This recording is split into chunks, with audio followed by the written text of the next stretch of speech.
Ya silakan Andika pimpin teman-teman. Teman-teman, kita berdoa bersama-sama untuk memulai pelajaran kita. Doa mulai. Bismillahirrahmanirrahim. Alhamdulillahirabbil alamin. Ar-Rahmanirrahim. Maliki yaumiddin. Iyyaka na'budu wa iyyaka nasta'in. Ihdinas siratal mustaqim. Siratal ladzina an'amta 'alaihim ghairil maghdubi 'alaihim waladdallin. Baik, sebelum memulai pembelajaran, Bapak absen terlebih dahulu ya.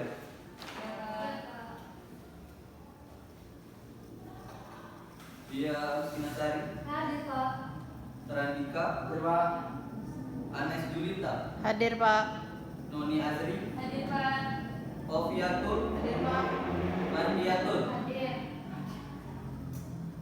Kakak Tata Priyanka. Tidak ada Pak. Apa Pak? Kemana dia? Nggak tahu. Tidur, masih tidur. Sering nih udah masuk. Sering Pak. Sering Pak.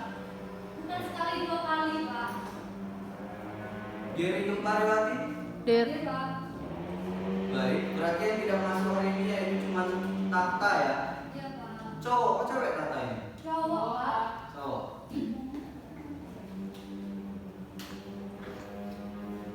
Baik, innal hamdalillah nahmaduhu wa nasta'inuhu wa nastaghfiruhu wa na'udzu billahi min shururi anfusina wa min sayyiati a'malina. Man yahdihillahu fala mudilla lahu wa man yudlilhu fala hadiya lahu. Asyhadu an la ilaha illallah wahdahu la syarika lah wa asyhadu anna Muhammadan abduhu wa rasuluhu la nabiyya ba'da. Yang pertama-tama dan paling utama, marilah kita panjatkan puji dan syukur kita atas kehadirat Allah Subhanahu wa taala, yang mana karena limpahnya lah, karena karunia-Nya lah kita semua dapat berkumpul di dalam kelas yang kita cintai ini. Salawat beriringkan salam tak luput kita curahkan kepada junjungan kita yakni Nabi besar Muhammad sallallahu alaihi wasallam, yang mana beliau lah yang telah membawa kita dari zaman jahiliyah menuju zaman Islamiyah seperti yang kita rasakan pada saat ini. Langsung saja, di sini Bapak akan mengulas kembali materi pembelajaran kita pada minggu lalu. Apakah anak-anak masih ada yang ingat pembelajaran kita pada minggu lalu? Pembelajaran tentang kepercayaan umat Mekah sebelum adanya agama Islam. Ya. Ada yang tahu kepercayaan umat Mekah dulu sebelum adanya agama Islam? Betul. Yang pertama yaitu mereka menyembah berhala. Kenapa mereka menyembah berhala? Karena mereka masih mempercayai agama atau kepercayaan nenek moyang mereka yang terdahulu. Langsung saja ya, Bapak memasuki materi kita pada hari ini, yaitu tentang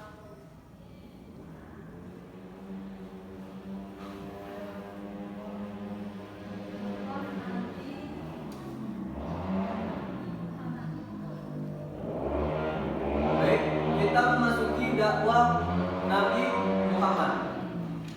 Yang pertama yaitu riwayat Nabi Muhammad.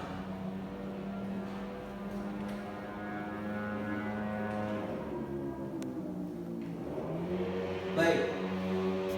Nabi Muhammad lahir pada tanggal 12, tepatnya pada tahun Gajah 571 Masehi. Ada yang tahu nama bapaknya Nabi Muhammad? Ya, betul. Nama bapak Nabi Muhammad yaitu Abdullah bin Abdul Muthalib. Sedangkan nama ibunya yaitu Aminah bin Wahab. Nabi Muhammad ini lahir dalam keadaan yatim ketika ayahnya Abdullah meninggal setelah kurang lebih selama 3 bulan menikahi ibunya yaitu Aminah.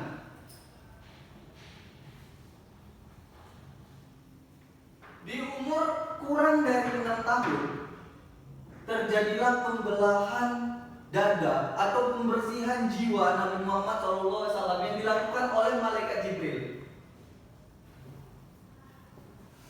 Setelah hal itu terjadi, Nabi Muhammad pun mengadu kepada ibunya yaitu Aminah. Dan di umur 6 tahun, ibunya Aminah meninggal dunia. Sehingga Nabi Muhammad dititipkan kepada kakeknya yaitu Abdul Muthalib.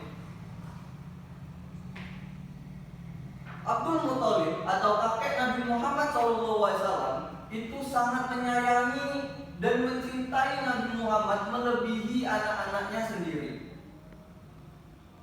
Setelah 2 tahun, Abdul Muthalib ini meninggal karena usia dia yang berkelanjutan. Sehingga Nabi Muhammad di umur 8 tahun menjadi pengembala kambing keluarganya dan pengembala masyarakat di Mekah. Nah, di sini Bapak kasih tugas ya untuk kalian besok silahkan cari silsilah Nabi Muhammad sampai ke datuk-datuknya, silahkan dicari. Baik, Pak. Tepatnya pada umur 40 tahun Nabi Muhammad diangkat menjadi Rasul. Kita memasuki materi yang kedua, yaitu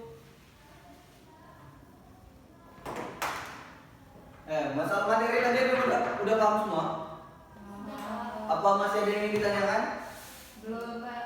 Belum. Baik. Materi kedua yaitu tentang awal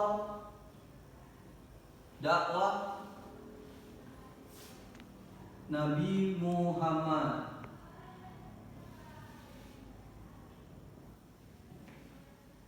Ada yang tahu dakwah Nabi Muhammad ini dibagi menjadi berapa macam? Ada yang tahu? 3 mungkin, Pak. Baik. Dakwah Nabi Muhammad ini di awal terjadi menjadi 2 bagian atau 2 macam, yaitu dakwah secara terang-terangan dan dakwah secara sembunyi-sembunyi.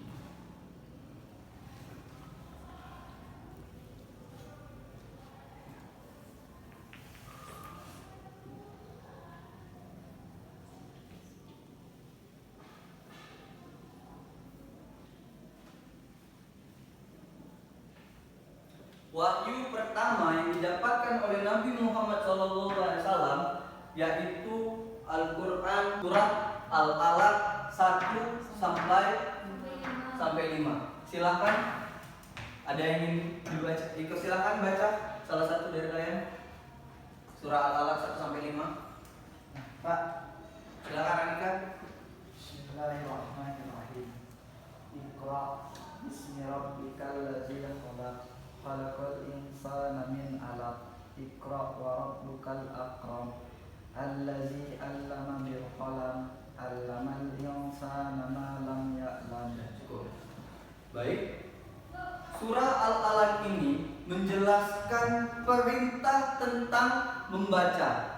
Ketika itu Nabi Muhammad SAW tidak bisa membaca, sehingga seperti ayat yang dijelaskan tadi atau yang dibacakan oleh Radika tadi, Iqra bismi rabbikal ladzi khalaq, yang mana artinya bacalah dengan menyebut nama Tuhanmu yang menciptakan.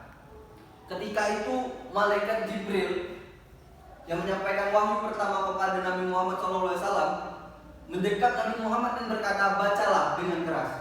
Sehingga Nabi Muhammad menjawab, saya tidak bisa membaca. Diulang sekali lagi oleh malaikat Jibril, bacalah. Dan Nabi Muhammad tetap menjawab, saya tidak bisa membaca. Terjadilah selama 3 kali sehingga Nabi Muhammad bisa membaca hal tersebut atau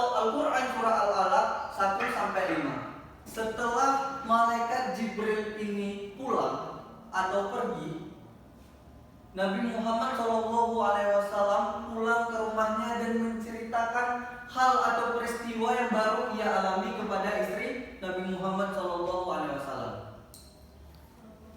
Ada yang tahu nama istri Nabi Muhammad SAW? Siti Khadijah. Betul.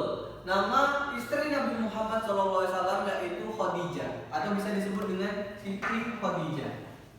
Dalam keadaan bergetar, dalam keadaan menggigil melihat malaikat Jibril, Nabi Muhammad pun berkata kepada istrinya, "Selimutilah aku agar gemetar di diriku menghilang." Jangankan malaikat melihat, jangankan Nabi Muhammad SAW melihat malaikat, kita saja apabila melihat begal ada di depan kita, kita pun gemetar. Apalagi kita ketemu malaikat Jibril. Pingsan. Bisa jadi, bisa jadi. Baik, setelah itu kita akan membahas wahyu yang turun kedua, atau turunnya wahyu kedua setelah surah Al-Alaq ayat 1 sampai 5. Setelah turunnya wahyu pertama, di sini Nabi Muhammad menunggu-nunggu atau rindu dan cemas berharap malaikat Jibril itu datang kembali. Sehingga datanglah kembali malaikat Jibril selama, menurut sejarawan, selama 40 hari malaikat Jibril itu datang kembali dan menurunkan wahyu kedua, yaitu surah Al-Muddatsir ayat 1 sampai 7. Silahkan Kofiatul dibaca surah Al-Muddatsir 1 sampai 7. Bismillahirrahmanirrahim. Ya ayyuhal mudatsir, qum fa'anzir wa rabbuka fakabbir wasiyabaka fatahhir warujza fahjur wala tamnun tustaksir walirabbika fasbir. Sadaqallahu azim. Baik. Jadi di mana surah kedua ini menjelaskan, ya ayyuhal mudatsir, hai orang-orang yang berkumul atau berselimut, bangunlah. Jadi malaikat Jibril ini menegur Nabi Muhammad SAW yang sedang dalam keadaan berselimut. Dan ia mengatakan, bangunlah, lalu berilah peringatan dan Tuhanmu agungkanlah dan pakaianmu bersihkanlah. Pada masa periode ini, kerabat Nabi Muhammad yang menerima dakwanya yaitu yang pertama yaitu istrinya. Karena manusia atau perempuan yang pertama diajak masuk Islam Nabi Muhammad yaitu istrinya sendiri. Jadi sebagai wanita yang masuk Islam pertama, ia mengajak sepupunya yaitu Ali bin Abi Thalib. Selanjutnya yaitu ia mengajak seorang budak yang bernama Zaid bin Haritsah. Setelah itu, setelah mengajak istri, mengajak sepupunya atau teman-temannya, ia pun mengajak sahabatnya sendiri yaitu Abu Bakar Siddiq sebagai laki-laki dewasa yang pertama masuk Islam. Selanjutnya yaitu dakwah sembunyi-sembunyi tadi bertahan hanya selama 3 tahun, sehingga turunlah surat yang menjelaskan firman Allah yaitu surah Al-Hijr ayat 94. Coba silakan dia dibuka dulu Al-Qur'annya, baca surah Al-Hijr ayat 94 atau artinya saja tidak apa-apa.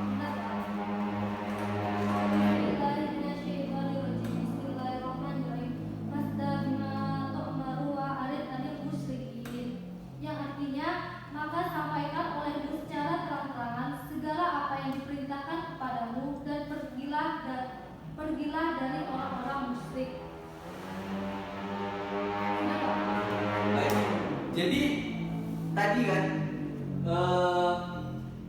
Nabi Muhammad itu tadi kan sudah Bapak jelaskan, melakukan dakwah dengan dua cara atau dua macam, yaitu yang pertama secara tersembunyi-tersembunyi, dan yang kedua itu secara terang-terangan. Sehingga turunlah ayat ini, Al-Quran surah Al-Hijr ayat 94 yang menjelaskan, maka sampaikanlah olehmu yaitu Nabi Muhammad secara terang-terangan segala apa yang diperintahkan kepadamu dan berpalinglah dari orang-orang musyrik. Baik, apakah sudah mengerti semua materi kita yang pertama dan kedua tadi? Paham, Pak. Ada yang ingin ditanyakan? Baik. Selanjutnya Bapak memasuki materi kita yang ketiga, yaitu respon masyarakat Mekah di awal dakwah Nabi Muhammad.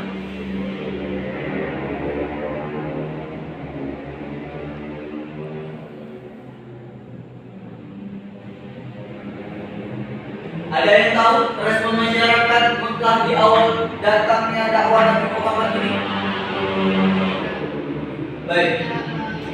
Jadi respon awal masyarakat Mekah di awal datangnya agama Islam atau datangnya dakwah Nabi Muhammad SAW ini, mereka menolak dengan keras adanya agama Islam yang diajarkan oleh Nabi Muhammad SAW. Maka dari sana timbullah tokoh-tokoh masyarakat yang membuat isu-isu untuk memperburuk atau untuk memusnahkan ajaran-ajaran Islam ini, terutama yaitu tokoh dari Quraisy, yaitu Abu Lahab. Tokoh ini sangat menentang keras adanya ajaran-ajaran agama Islam yang didakwakan oleh Nabi Muhammad SAW. Selanjutnya ada beberapa faktor yang membuat dakwah Nabi Muhammad ini ditolak keras oleh umat Mekah pada zaman itu. Yang mana faktor pertama yaitu mereka ketakutan akan kehilangan kekuasaan mereka. Jadi faktor pertama apa? Faktor pertamanya apa? Takut kehilangan kekuasaan. Betul. Takut kehilangan kekuasaan. Ini kayaknya pada ngantuk semua ini. Coba berdiri dulu. Coba, ya berdiri dulu yuk. Berdiri dulu. Jadi silakan hadap kanan. Nah, silakan pegang pundak teman kalian masing-masing. Yang depan nggak usah. Nah, silakan dipijit temannya.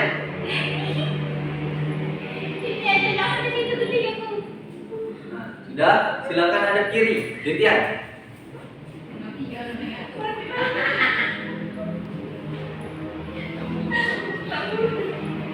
Sudah. Ya. Masih ngantuk? Masih ngantuk. Baik, silakan duduk. Silakan duduk dulu. Di sini Bapak punya tips untuk kalian menghafal materi kita yang pertama tadi. Ada yang masih ingat materi yang pertama? Lupa. Nah, ada yang masih, ada yang lupa. Jadi di sini Bapak akan memberi tips atau cara agar kalian mudah untuk menghafal materi kita yang pertama tadi, yaitu dengan nyanyi. Masih ada yang ingat dengan nyanyi?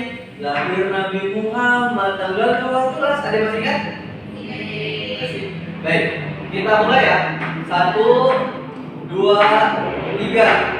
Lahir Nabi Muhammad tanggal 12 Senin tahun Gajah Rabiul Awali. Ayahnya Abdullah dan ibunya Aminah. Ayahnya meninggal, Nabi masih kecil. Belum lahir apa masih kecil? Lahir. Oh, belum mulai ya? Orang lagi berarti? Oh, maaf ini kayaknya pada ngantuk semua ini. Bapak juga. Ya, orang lagi. 1, 2, 3. Lahir Nabi Muhammad tanggal 12 Senin tahun Gajah Rabiul Awal. Ayahnya Abdullah dan ibunya Aminah. Ayahnya meninggal, Nabi belum lahir. Umur 40, dia menjadi Rasul. Umur 40. Ya Pak. Ulang lagi. Sampai Pak. Udah sampai ya, udah ya, hilang aja ya. Jadi di umur 40 Nabi menjadi Rasul, bukan umur 60, di umur 40 tahun. Ya. Jadi tadi faktor pertama yaitu takut kehilangan kekuasaan. Mengapa mereka takut kehilangan kekuasaan? Ada yang tahu? Baik. Jadi kaum kafir Quraisy tidak dapat membedakan antara kenabian dan kekuasaan. Di masa itu terjadi perebutan kekuasaan antara suku dengan mengikuti ajakan Muhammad mereka. Misi Pak. Ya, Mengikuti ya Pak. Buat apa? nanti ya. Oh iya Pak. Jadi di situ tadi terjadilah perebutan kekuasaan antar suku dengan mengikuti ajakan Nabi Muhammad SAW. Mereka menganggap bahwa mereka mengakui kekuasaan Muhammad, maka mereka telah tunduk kepada Nabi Muhammad dan Bani Hashim. Itu yang menjadi faktor mereka menolak keras adanya ajaran Nabi Muhammad SAW. Selanjutnya yaitu memasuki faktor kedua yang menjadi alasan menolak keras adanya agama Islam atau dakwahnya Nabi Muhammad SAW, yaitu hilangnya status sosial masyarakat. Yang kedua yaitu hilangnya Status sosial masyarakat. status sosial masyarakat. Kenapa faktor kedua menjadi hilangnya status sosial masyarakat? Tidak tahu. Baik, Bapak jelaskan. Hilangnya status sosial masyarakat Quraisy saat itu hidup dalam penggolongan status sosial atau kasta. Ada kaum yang majikannya dan ada kaum yang muda. Yang memiliki seseorang adalah golongan yang berkasta rendah, atau yang memiliki budak tadi yaitu orang yang berkasta rendah. Mereka bisa diperjualbelikan dengan hak-hak sebagai manusia yang tidak dihargai sama sekali.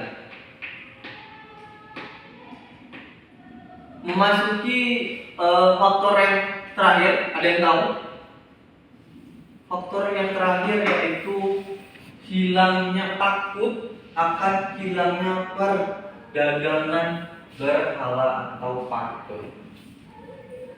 Jadi ini yang menjadi faktor kaum Quraisy itu menentang keras adanya atau munculnya agama Islam yang dibawakan oleh Nabi Muhammad SAW, yaitu takut hilangnya perdagangan dan berhala. Mereka takut akan hilangnya perdagangan berhala karena di zaman itu umat Mekah masih meyakini ajaran nenek moyang mereka, yaitu menyembah berhala. Dari situ mereka takut hilangnya perdagangan berhala ini, makanya mereka menolak ajaran Islam yang dibawakan oleh Nabi Muhammad Sallallahu Alaihi Wasallam.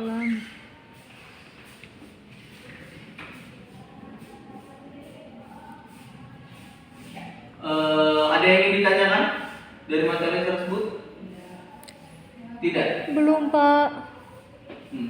Bapak memasuki materi kita yang terakhir ya sebelum kita pulang. Kelihatannya sudah pada ngantuk semua ini. Udah jam 2 ini.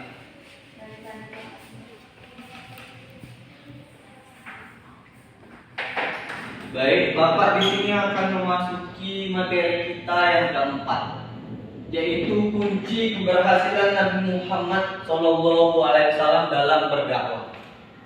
Yang keempat yaitu apa? Kunci keberhasilan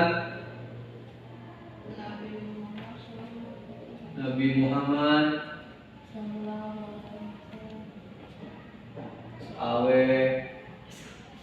dalam berdakwah. Nah, ada yang tahu kunci keberhasilan Nabi Muhammad dalam berdakwah? Yang pertama yaitu apa? Ada yang tahu? Sabar.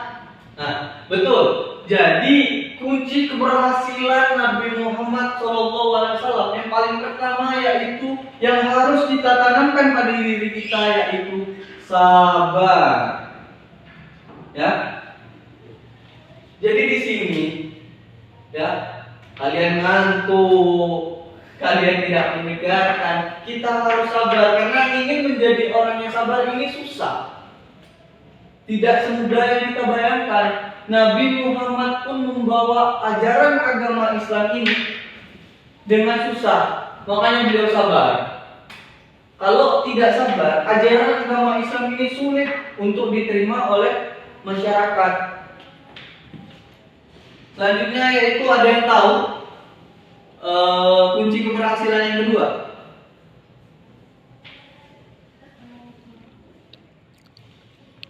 Baik, kunci keberhasilan Nabi Muhammad yang kedua yaitu kegigihan dan keuletan. Dalam artian kegigihan dan keuletan ini, Nabi Muhammad memiliki kegigihan dan keuletan dalam menyebarkan Islam dengan baik ke keluarga maupun masyarakat Mekah, dan menghadapi segala rintangan yang ada. Jadi apabila kita tidak punya keteguhan atau keuletan di dalam diri kita, maka ajaran ini tidak akan disebarluaskan. Memasuki kunci keberhasilan yang ketiga atau faktor yang membuat keberhasilan, yaitu berakidah yang benar dan kuat. Yang kedua tadi apa? Masih ada yang ingat? Kegigihan dan keuletan. Betul. Yang kedua yaitu kegigihan dan keuletan.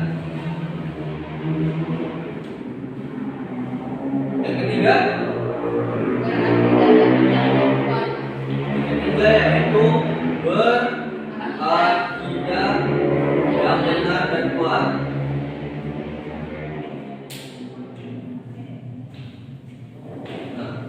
Masih bisa kan baca tulisan Bapak kan? Baik. Berakidah yang benar dan kuat. Karakter ini menjadi modal utama dalam dakwah Nabi Muhammad SAW. Beliau meyakini akan janji Allah Subhanahu wa Ta'ala. Beliau tidak pernah ragu akan janji Allah akan melindungi dakwahnya.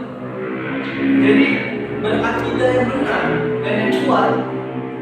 Di sini Nabi Muhammad memegang teguh janji Allah Subhanahu wa Ta'ala. Yang keempat yaitu akhlak terpuji dan menjauhi kemungkaran. Kunci keberhasilan Nabi Muhammad yaitu akhlak terpuji dan menjauhi kemungkaran. Nabi Muhammad sudah terkenal dengan Al-Amin. Ada yang tahu Al-Amin itu? Baik. Sebelum diangkat jadi nabi dan rasul, masyarakat Quraisy sudah mengakui kebaikan dan kejujuran Nabi Muhammad SAW. Jadi Al-Amin itu tadi adalah kejujuran atau kebaikan. Sehingga ketika Nabi Muhammad SAW diangkat menjadi nabi, semua orang tidak bisa menolak akan adanya kebenaran dakwanya, tetapi karena kesombongan dan keangkuhan masyarakat Quraisy, mereka menolak dakwahnya Nabi Muhammad keempat tadi akhlak terpuji dan menjauhi kemungkaran. Nanti ditulis ya. Iya, ya, Pak. Akhlak terpuji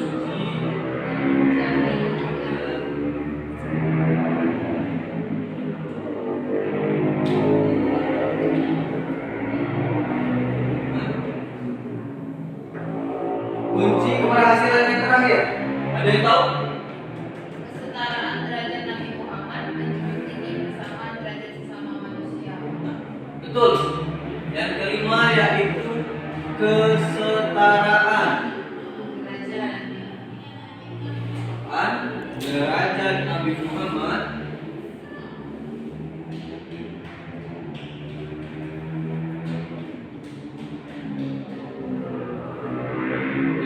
apa tadi? Menjunjung tinggi kesamaan derajat sesama manusia.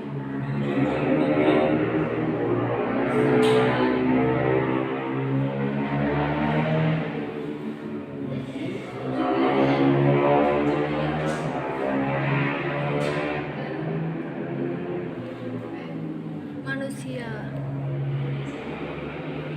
Kesetaraan derajat Nabi Muhammad menjunjung tinggi persamaan derajat manusia menjadi faktor terakhir kunci keberhasilan Nabi Muhammad SAW dalam berapa? Berdakwah. Tidak ada perbedaan bangsawan ataupun budak antara yang kaya dan yang miskin. Perbedaannya hanya terletak pada keimanannya. Karena karakter ini membuat semua orang merasa nyaman dan diakui sesama. Baik, itu tadi adalah materi terakhir Bapak. Dari penjelasan panjang Bapak jelaskan tadi, apakah ada ingin yang kalian tanyakan? Belum, Pak. Belum ada? Belum ada? Baik. Kalau begitu, sebelum Bapak akhiri pembelajaran kita pada siang menuju sore hari ini, Bapak ada beberapa pertanyaan. Siapa yang bisa menjawab, Bapak kasih rekor. Jadi Bapak ada kuis jadi lihat. Yang tahu nama bapaknya Nabi Muhammad, silakan. Ya, Noni yang pertama tadi, silakan Noni. Abdullah bin Abdul Muthalib. Betul. Noni ya? Iya. Noni.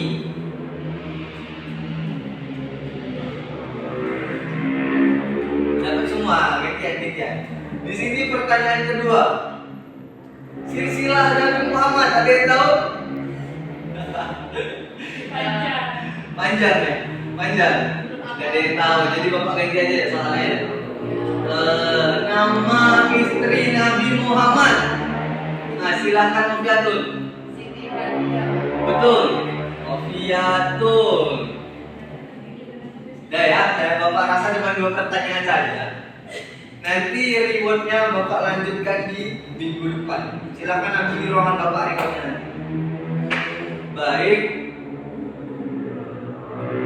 Jika tidak ada yang ingin ditanyakan lagi, Bapak akhiri pertemuan kita pada siang menuju sore hari ini dengan melafalkan lafal hamdalah. Alhamdulillahirabbil alamin. Bapak, apabila selama menjelaskan kalian kurang paham, tolong pahamkan sendiri, belajar sendiri. Pokoknya minggu depan tidak paham, tanyakan lagi. Ya, Pak. Ya, minggu depan tanyakan lagi. Bapak akhiri kegiatan kita. Wallahul muwaffiq ila aqwamit thoriq. Wassalamualaikum warahmatullahi wabarakatuh. Waalaikumsalam warahmatullahi wabarakatuh. Terima kasih, Pak. Ya, silakan kalau mau keluar duluan. Ya, Pak.